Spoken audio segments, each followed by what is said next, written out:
Hello everyone, आप सब कैसे हैं।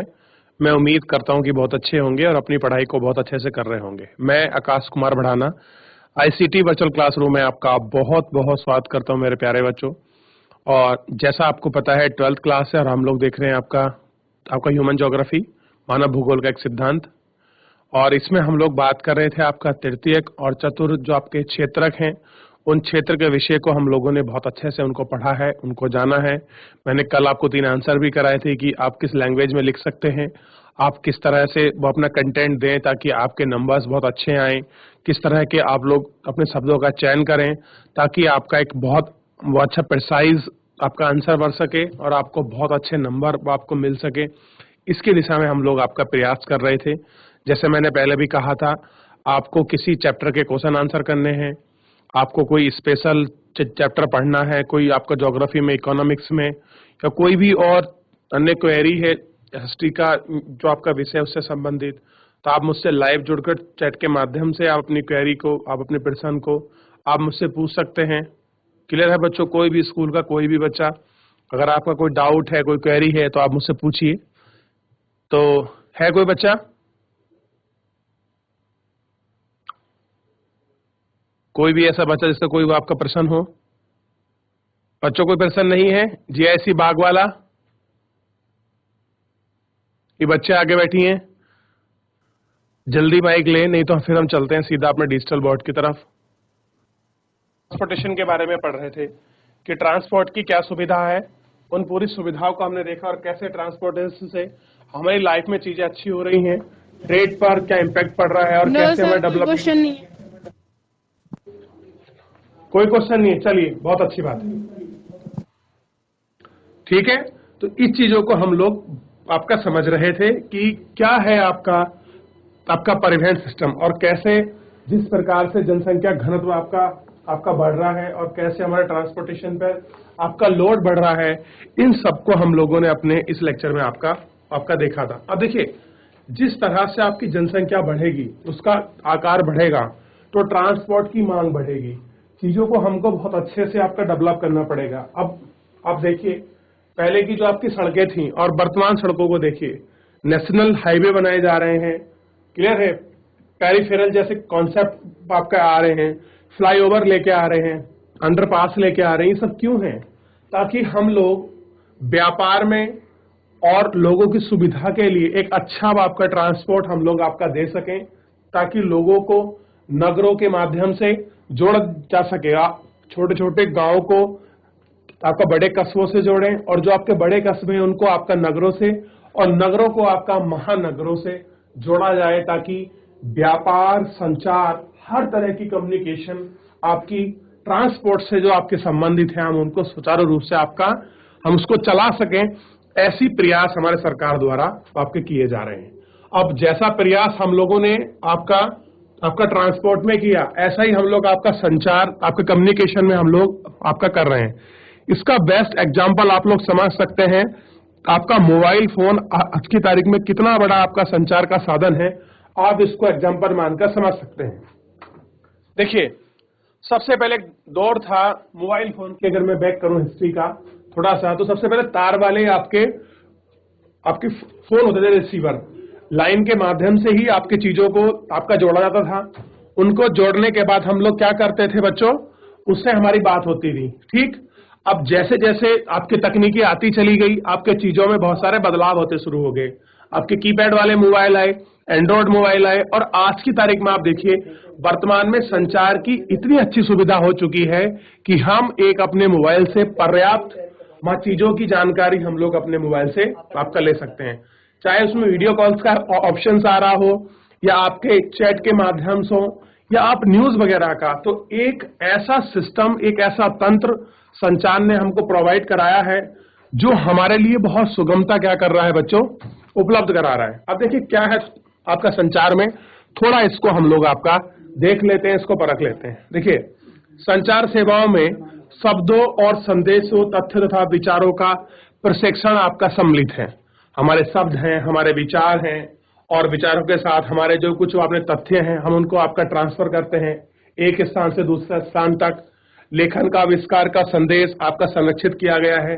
अब देखिए पहले चीजें नहीं थी, अब क्या है आपका, अब आपका क्या होता है बच्चों, जो भी आपका लेखन का काम है, अब देखिए आपको मैसेज भेजना है किसी को, चीजें करनी है, तो ये अब आपका एक नया प्रोसेस है। ठीक, संचार को परिवहन के संसाधनों पर निर्भर करने की सहायता है। ये वास्तव में हाथ, पशुओं, नाव, सड़क, रेल तथा वायुयान द्वारा आपका परिवहन होते हैं।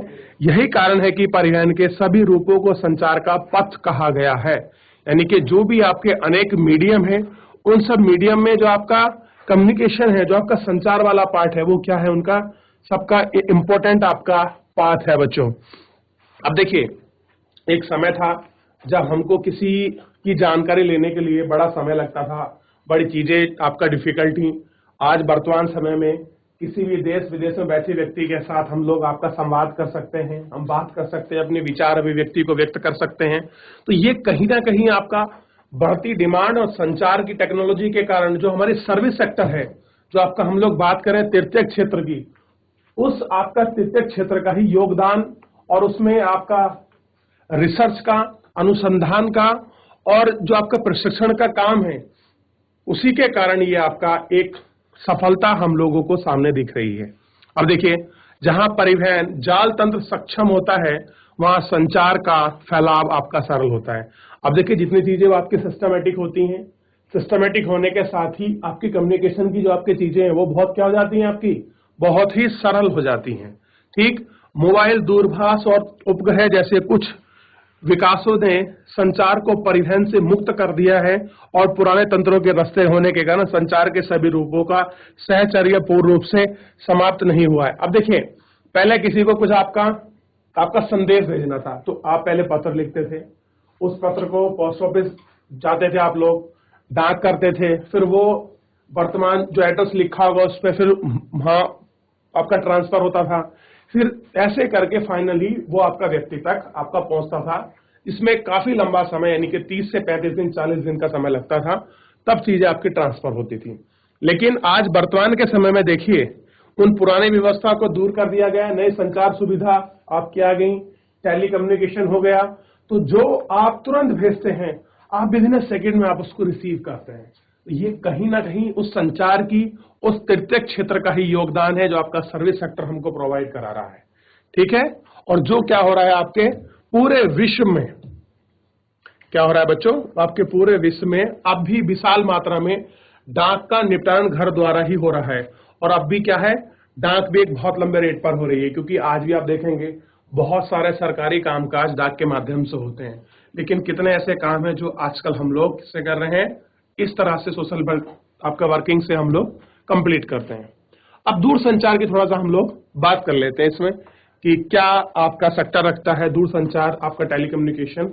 देखिए दूर संचार का प्रयोग विद्युतीय प्रौद्योगिकी के विकास से जुड़ा है। किससे जुड़ा है, विद्युतीय जो आपकी प्रौद्योगिकी है उसके विकास से जुड़ा है। संदेश के भेजे जाने की गति के कारण इन्हें संचार में क्रांति ला दी है। और कह रहे कि जिस हिसाब से आपका संदेश जा रहा है उस संदेश की जाने की जो गति है उससे क्रांति आ गई है। अब मैं आपको बता रहा था, अब देखिए मान लीजिए आपको कोई अपनी जानकारी किसी को भेजनी, आपके डॉक्यूमेंट्स आपको भेज रहे हैं, तो पहले आप उनकी फोटोकॉपी कराते थे और जेरॉक्स कराने के बाद आप क्या करते थे, उनको बच्चों आप उनको पोस्ट करते थे, तब आपकी जानकारी पहुंचती थी। आप व्हाट्सएप के माध्यम से, फेसबुक के माध्यम से, बहुत सारी ऐसी सोशल साइट्स हैं जिनके माध्यम से आप बहुत ही कम समय में यानी कि 2-3 सेकंड 5 सेकंड में आप उन चीजों को भेज सकते हैं। ठीक, और अगला जो व्यक्ति है उसको रिसीव भी करता है। अब देखिए समय सप्ताहों में, घंटों में आपका घट गया। जो चीज आपके सप्ताह में होती थी वो अब आपके घंटों में होने लगी। मोबाइल, दूरभाष, नूतन, बच्चों नूतन का मतलब होता है नया, उन्नति ने किसी भी समय कहीं से भी संचार का प्रत्यक्ष और तत्काल बना दिया। आप कहीं भी हों, किसी भी समय हो, आप तत्काल रूप से जो चीज आप भेजना चाहते हैं आप उनको भिजवा सकते हैं, आप उनको भेज सकते हैं। तार प्रेषण, मोटर्स, टूल, टेलवैक्स अभी तक लगभग भूतकाल की वस्तुएं बन गई हैं। अब जो भी आपकी पुरानी चीजें थी वो सब सिस्टम हो गया है कि पास्ट टाइम में ही आपके पुराने समय में चीजें ऐसी होती थी। अब आपकी बहुत सारी चीजें कैसी हैं, अब आपकी बदल गई हैं, आपका नया है। अब उसमें भी कुछ चीजें हैं, आप इनको देख सकते हैं, आप इनको समझ सकते हैं। जैसे रेडियो और दूरदर्शन में भी समाचार चित्रों तथा दूरभाष कालों का पूरे विश्व में विस्तृत श्रोताओं का प्रसारण आपका करते हैं। रेडियो के माध्यम से, टेलीविजन के माध्यम से हम लोग समाचार पत्रों को, जानकारी को, मानचित्र को, चित्रहार को इस तरह से हम लोग आपका देखते थे, उनको सुनते थे। अब क्या है, इसलिए इन्हें जनसंचार माध्यम कहा जाता था। हम क्या बोलते थे कि ये क्या है, आपका जनसंचार का आपका माध्यम है। वे विज्ञापन एवं मनोरंजन के लिए महत्वपूर्ण है। समाचार पत्र विश्व के सभी कोनों से घटनाओं का प्रेषण करने में सक्षम होते हैं। उपग्रह संचार पृथ्वी के और आंतरिक से सूचनाओं का प्रसारण करते हैं। क्या करते हैं कि जो भी हमारी सूचना है, उन सारी सूचनाओं का ये आपका प्रसारण करते हैं। इंटरनेट ने वैश्विक संचार तंत्र में वास्तव में क्रांति ला दी है, और कह रहे हैं कि ये रियल है। जब से आपका इंटरनेट आया है, इस पूरे सिस्टम में क्या कर दिया है, नया क्रांति, यानी कि आपका इनोवेशन इन्होंने लाकर हमारे सामने रख दिया है। ठीक, तो कहीं ना कहीं एक विकास का जो लहर है, या जो तकनीकी दुनिया जिस गति से स्पीड कर रही है सर्विस सेक्टर में, ये उसी का एग्जांपल हम लोग इसको समझ सकते हैं। अब देखिए, बात करेंगे थोड़ा आपका सर्विस सेक्टर के विषय में, कि सर्विस सेक्टर की क्या इन्होंने आपका परिकल्पना रखी है, क्या उसकी प्रॉपर्टी है। इन सभी पर हम लोग एक एक करके विचार करेंगे। तो फिलहाल आप इतना समझिए, इसमें कोई डाउट हो, कोई आपका प्रश्न हो तो आप मुझसे पूछ सकते हैं, कोई भी स्कूल का कोई भी बच्चा। फिर हम लोग आपका सर्विस सेक्टर की तरफ बढ़ेंगे। चलिए, कोई प्रश्न है तो? नहीं है तो हम लोग थोड़ा सा आगे बढ़ते हैं। सेवाएं, अब सर्विस क्या होती है, तो हम बात करेंगे आपकी सर्विस की। अब देखिए, इस सर्विस को सबसे पहले छोटे एग्जांपल समझते हैं, बाकी जो चीजें उसको हम लोग बाद में लेते हैं। मैं आपको पढ़ा रहा हूं, तो मैं क्या कर रहा हूं, ये मैं सर्विस कर रहा हूं, मैं सेवा दे रहा हूं, और सेवा के बदले कुछ मुझे आपका भुगतान मिलता है, मेरा वेतन मिलता है। ठीक, और आप उस सेवा का भागीदार हैं, आप उसको पढ़ रहे हैं, आप उसका लाभ उठा रहे हैं। तो जो चीज आपको मिल रही है, आप उसके लिए भी कुछ भुगतान करते हैं। जैसे आपकी महीने की फीस होती है स्कूल की, आप उसको जमा करते हैं। तो यही जमा शुल्क है जो हमारी सर्विस का हमको चार्ज देता है। ठीक है, क्योंकि हम क्या दे रहे हैं, हम सर्विस दे रहे हैं, हम इसलिए पैसा ले रहे हैं। आप सर्विस ले रहे हैं, आप इसलिए पैसा दे रहे हैं। ठीक है, आइए देखिए, सेवाएं विभिन्न स्तरों पर पाई जाती हैं, यानी कि हर एक लेवल पर आपको सर्विस मिलेगी। कुछ सेवाएं उद्योग को आपका चलाती हैं, कुछ क्या करती हैं बच्चों, जो हमारे उद्योग हैं, जो हमारी इंडस्ट्री हैं, उनको चलाती हैं। कुछ लोगों को और कुछ उद्योगों को, और लोग दोनों को है। अब लोगों को भी जरूरत है, उद्योगों को भी आपके सर्विस की जरूरत है। एग्जाम्पल समझिए, परिवहन तंत्र, निम्न स्तरीय सेवाएं जैसे पंसारी की दुकान, धोबी काट, उच्च स्तरीय सेवाओं तथा लेखाकार, आपका परामर्शदर्शी और कार्य चिकित्सक जैसे अधिक विशिष्टीकृत सेवाओं की अपेक्षा अधिक सामान्य और विस्तृत है। कैसा है आपका, अधिक सामान्य है और आपका अधिक आपका विस्तृत है। सेवाएं भुगतान कर सकने वाले व्यक्तिगत उपभोक्ताओं को उपलब्ध होती हैं। कैसे होती हैं, व्यक्तिगत उपभोक्ताओं को आपका उपलब्ध होती हैं। माली, धोबी और नाई मुख्य रूप से शारीरिक श्रम करते हैं। चाहे आपका माली हो, नाई हो, क्या करते हैं, जो आपका शारीरिक श्रम है वो उसको करते हैं। अध्यापक, वकील, चिकित्सक, संगीतकार अन्य मानसिक श्रम करते हैं। ये कैसा श्रम है, ये आपका मानसिक है। और नाई, धोबी और माली का श्रम बच्चों कैसा है आपका, ये इसका शारीरिक रूप से है। तो है तो श्रम ही, कोई शारीरिक रूप से कर रहा है, कोई आपका मानसिक यानी कि दिमाग के रूप का कर रहा है। तो ये हमको समझने की आवश्यकता है।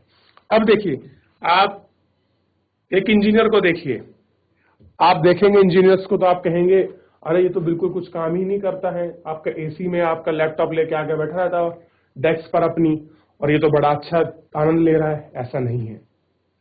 उस व्यक्ति का मानसिक काम बहुत ज्यादा है, दिमागी काम बहुत ज्यादा है। उसे चीजों को डेवलप करना है, सॉफ्टवेयर को मेंटेन करना है, एप्लीकेशन को, वेबसाइट को सुचारू रूप से आपका चलाना है, ताकि सब तरह का सिस्टम जो चैन है वो आपका चलता रहे। अब देखिए, हमारे पास ही पूरी टीम बनी हुई है, हम लोग पढ़ा रहे हैं, आप तक अच्छा ब्रॉडकास्ट हो, आपको चीजें आए, तो ये कहीं ना कहीं एक चैनल के माध्यम से चीजें होती हैं। ठीक, तो वो किस तरह से काम हो रहा है? ये पूरा मानसिक, शारीरिक कार्य क्षमता शायद कम हो इसमें। देखिए, अनेक सेवाएं अब नियमित हो गई हैं।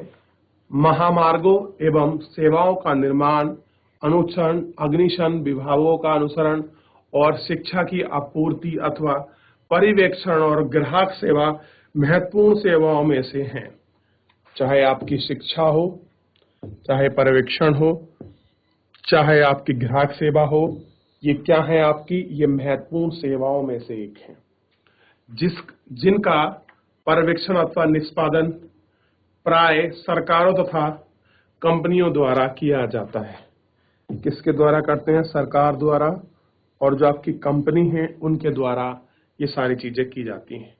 राज्य और संघ प्रधान ने परिवहन, संचार, दूरसंचार, ऊर्जा और जल आपूर्ति जैसी सेवाओं के विपणन के पर्यवेक्षण और नियंत्रण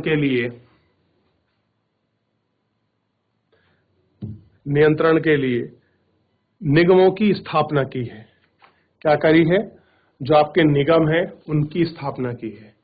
स्वास्थ्य की देखभाल, अभियांत्रिकी, विधि और प्रबंधन, व्यावसायिक सेवाएं, ये क्या है कि अभियांत्रिकी होती है, जो आपकी चीजें हैं,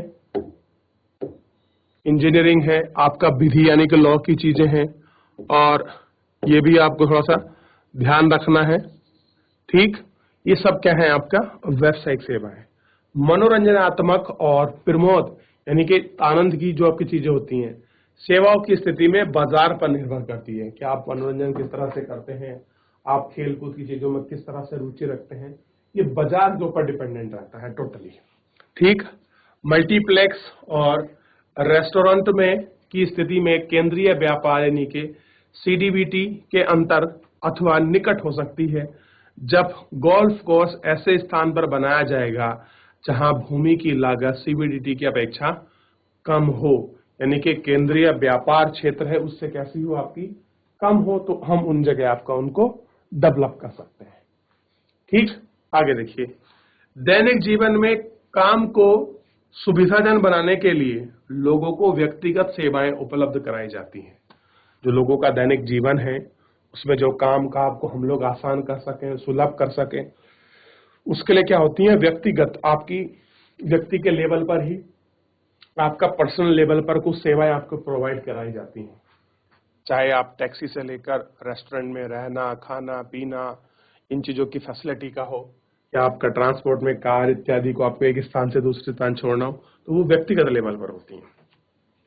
कामगार रोजगार की तलाश में ग्रामीण क्षेत्रों से प्रवास करते हैं। लोग वाग क्या होते हैं कि काम की तलाश में कहां जाते हैं? गांव से आपका शहर की तरफ प्रवास करते हैं।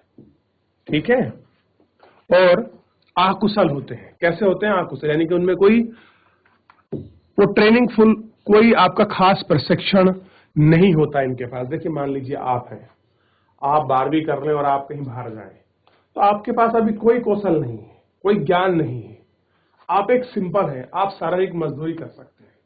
अगर आपके मान लीजिए आपको कोई कौशल ज्ञान है, आप कोई सॉफ्टवेयर को डेवलप कर सकते हैं, आप किसी कंप्यूटर को खोल बांध सकते हैं, आप डॉक्टर हैं, आप इंजीनियर हैं, आप टीचर हैं, आप बहुत अच्छे शेफ हैं, या कोई भी ऐसा काम है, आप खास कुशलता लिए हुए, चाहे आप एसी के ही आप इंजीनियर हैं, मैकेनिकल के इंजीनियर हैं, तो उस तरह की आप में अगर कुशलता है तो आपके लिए चीजें बड़ी आसान है, और अगर आप में कौशल नहीं है, अकुशल है, तो आपके लिए चीजें बहुत टफ हो जाती हैं। और जैसे वे मोची, गृहपालक, खानसामा, माली जैसे घरेलू कार्य के लिए नियुक्त हो जाते हैं, आप कोई छोटा मोटा काम कर लेंगे।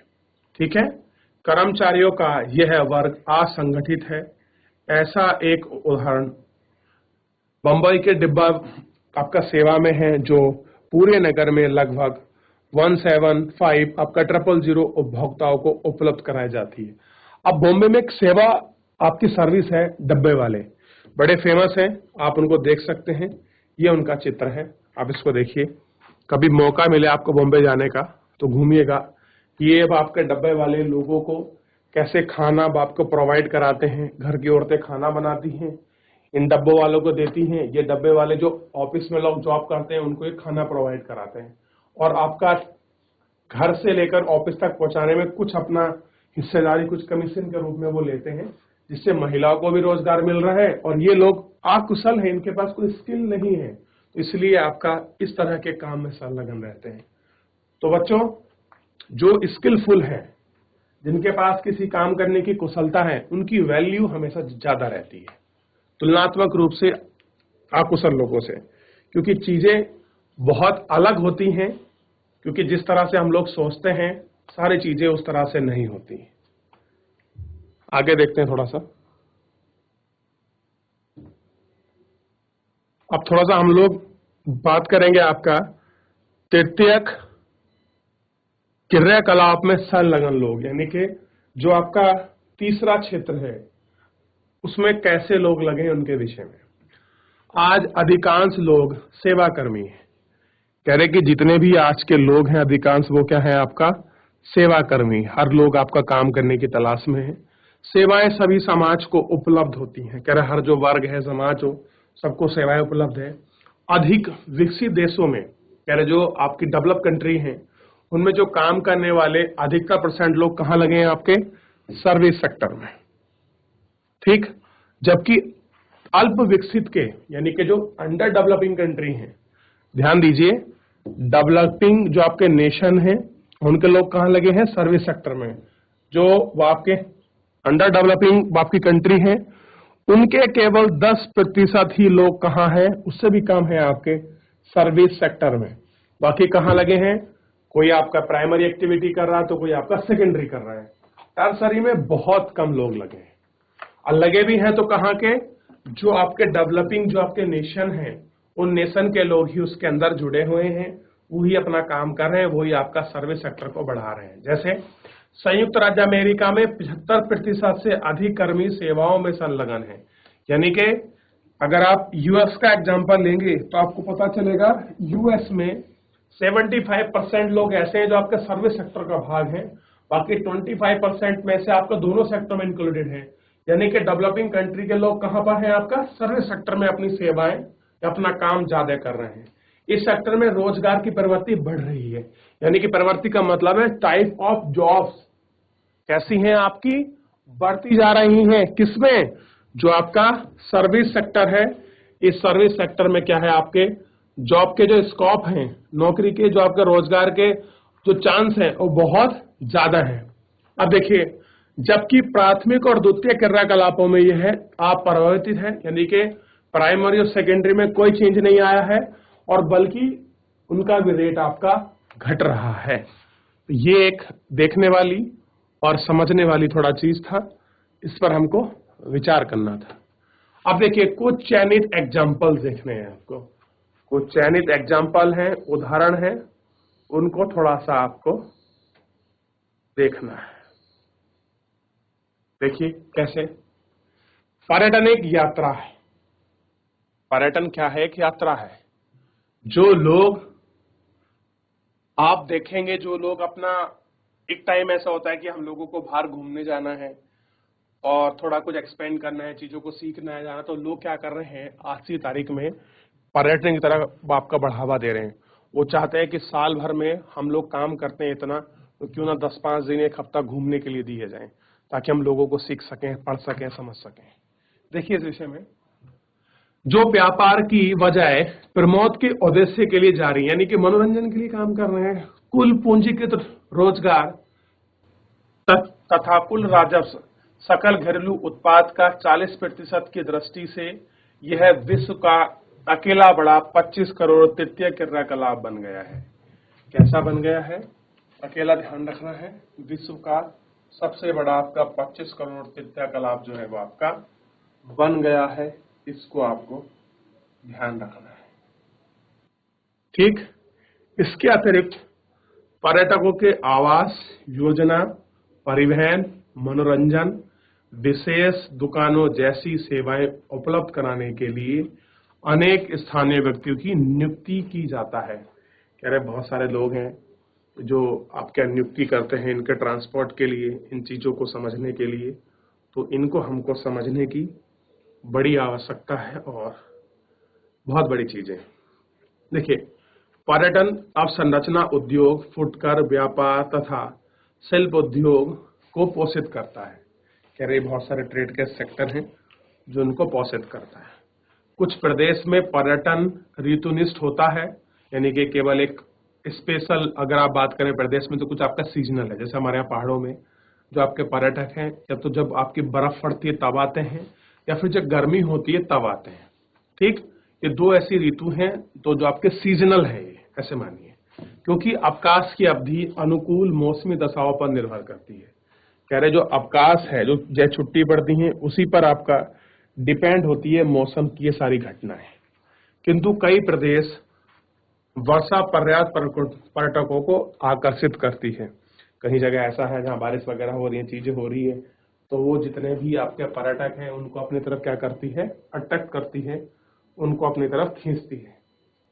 अब देखिए, स्विट्जरलैंड लोग जाते हैं बाहर, यूरोपियन जो आपकी कंट्री है उनको घूमने के लिए जाते हैं, स्विट्जरलैंड जाते हैं, बर्फ की चोटी पर पहुंच के आपके स्केटिंग करते हैं। हमारे यहाँ ओली में भी होती है इस तरह से। आइए कुछ और बात करते हैं और चीजों को समझते हैं और इसको हम लोग आपका देखते हैं क्या स्थिति। देखिए, पर्यटक प्रदेश भूमध्य सागरीय तट के चारों तरफ कोस्ट स्थान तथा भारत का पश्चिमी तट विश्व के लोकप्रिय पर्यटक गंतव्य स्थानों में से एक है। कह रहे कि आप जो भूमध्य सागर के जो चारों तरफ के तट हैं, उनके जो स्थान है, और भारत का जो वेस्टर्न तट है, जो वेस्टर्न घाट है, पश्चिमी घाट, ये वाला ध्यान दीजिए,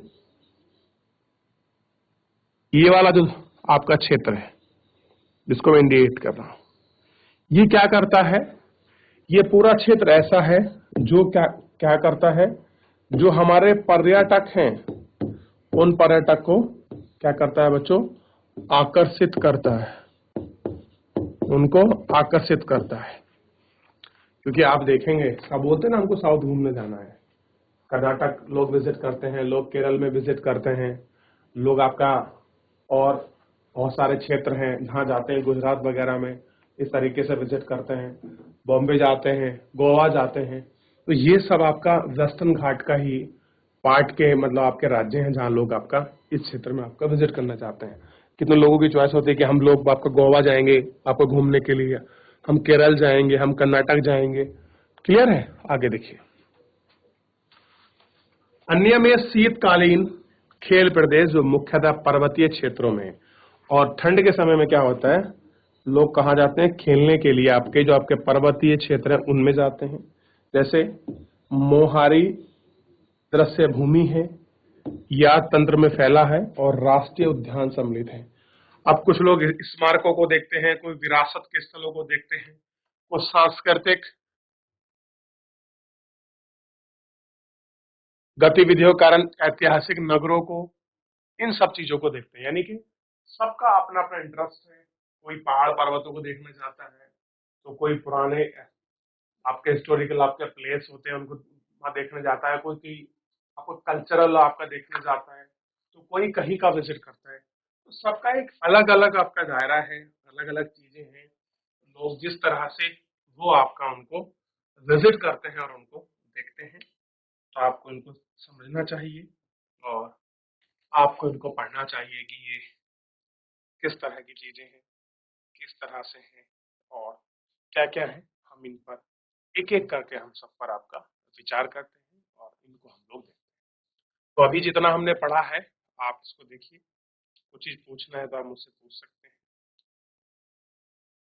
नहीं तो हम बढ़ेंगे पर्यटन को प्रभावित करने वाले कारक, कि ऐसे कौन से फैक्टर हैं जो आपका हमारे पर्यटन को आपका प्रभावित कर रहे हैं, जो इम्पैक्ट करते हैं हमारे पर, जो हमारा पर्यटन है। आप देखिए, इसको सबसे पहले छोड़िए, आप मुझे बताइए कि इन पिछले 2 वर्षों में उत्तराखंड में पर्यटन का राजस्व कितना रहा है और उससे पहले 2 वर्षों में कितना रहा है?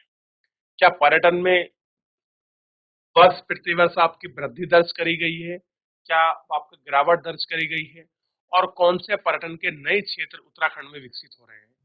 ये आपको खुद सोच के बताना है, क्योंकि अगर आप इन चीजों को व्यक्तिगत रूप से जोड़ के पढ़ेंगे तो मान लीजिए आपके लिए प्रश्न लिखना या उस पर संवाद करना, उस पर तर्क वितर्क करना आपके लिए बड़ा आसान है, बड़ा सहज है। तो आप इन सब चीजों को देखिए और बताइए कि क्या स्थिति रही है। इन पर कभी आपस में जो आपके घर में बड़े हैं आप उनसे बैठ कर डिस्कस भी कर सकते हैं। और आजकल बड़ा एक फेमस आपका टूरिज्म का पार्ट बना हुआ है विलेज टूरिज्म। लोग आजकल पहाड़ों के गांव को देखने के लिए आते हैं, वहाँ रुकते हैं, रहते हैं, वहाँ की संस्कृति, वहाँ का कल्चर, वहाँ का तौर तरीके, वहाँ का खान पान पहनावा देखते हैं और एक बहुत अच्छी कॉस्ट आपका पे करते हैं उन सब चीजों के लिए, जो पहाड़ों में आपका रोजगार का एक बहुत बड़ा साधन के रूप में हम भविष्य में उसको समझ सकते हैं। आज अपने अपने आप का जो सेक्टर है वो विलेज टूरिज्म, वो अपने आप को एक्सपेंड कर रहा है, अपने आप को बढ़ावा दे रहा है। साथ ही में भविष्य में एक बहुत बड़े रोजगार के सेक्टर के रूप में हमारे सामने खड़ा होगा। लोग देखना चाहते हैं कि पहाड़ की लाइफ होती कैसी है, कैसे स्ट्रगल पूर्ण चीजें हैं और क्यों बोलते हैं कि वहाँ का लाइफ बहुत अलग है। तो लोग उसको फेस करने के लिए आते हैं, वहाँ कुछ दिन रहकर आपका जाते हैं, 10 दिन 5 दिन, और एक बहुत अच्छी राशि लोगों को अदा करते हैं। गांव में रहने वाले लोगों को रोजगार क्या होता है आपका मिलता है। क्लियर है? तो ये सब चीजें हैं जो आपको इन सब चीजों पर एक एक करके आपको ध्यान रखना है और इन पर आपका बात करना है। क्लियर है बच्चों? चलो ध्यान दीजिए एक एक करके सभी बच्चे। चलिए ध्यान रखिएगा आप लोग। तो इतना हम लोगों ने देखा। अब बात करेंगे कि पर्यटन को प्रभावित करने वाले कारक। तो इन कारकों को हम लोग बच्चों आज के लेक्चर में नहीं ले पाएंगे। जो कल लेक्चर होगा तो हम लोग उसको उस लेक्चर में इसको ऐड कर लेंगे और सारी चीजों को हम लोग देखेंगे। तो बच्चों इस लेक्चर के अंतर्गत हमने जो हमारा क्षेत्र है तृतीयक क्षेत्र, उस तृतीयक क्षेत्र में आपका पर्यटन का क्या महत्व है, किस लिए वो आपका जरूरी है, ट्रांसपोर्टेशन आपका संचार के माध्यम से कैसे चीजें बदली हैं और तृतीयक क्षेत्र का कैसा महत्वपूर्ण हिस्सा बनी है, इन सब चीजों को हमने इस लेक्चर के माध्यम से पढ़ा, समझा और देखा है। तो आज के लिए इतना ही। मिलते हैं नेक्स्ट लेक्चर में। तब तक के लिए अपना ध्यान रखिए, स्वस्थ रहिए और अपनी पढ़ाई को बहुत अच्छे से करते रहिए। मुझसे जुड़ने के लिए आपका बहुत बहुत धन्यवाद मेरे प्यारे।